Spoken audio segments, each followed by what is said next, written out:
பிரபல நடிகர்கள் அஜித், விஜய், தனுஷ் உள்ளிட்ட முன்னணி நடிகர்களுக்கு அம்மாவா நடித்த பிரபல நடிகை ஹேமா சுதா தன்னுடைய வாழ்க்கையில ஏற்பட்ட துயரங்களை பகிர்ந்திருக்காங்க.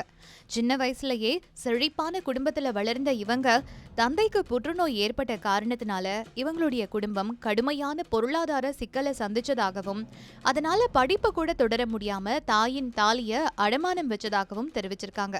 அதுக்கப்புறம் சினிமாவில் நுழைந்த பணமும் புகழும் பெற்றாலும் ஒரு தவறான கையெழுத்தால டெல்லியில தொடங்கின ஹோட்டல் தொடர்பான முதலீட்டுல கோடிக்கணக்கான சொத்துக்களை இழந்ததா தெரிவிச்சிருக்காங்க. குடும்பத்திலையும் பிரச்சனைகள் எழுந்த மகன் வெளிநாட்டுக்கு போய் தாயுடைய தொடர்பையே துண்டிச்சிருக்காரு. இவங்களுடைய கணவரும் பிரிஞ்சிட்டாரு. இப்போ தனியா வாழ்ந்துட்டு வர இவங்க இந்த அனுபவங்களை உணர்ச்சி வசப்பட்டு பகிர்ந்திருக்காங்க.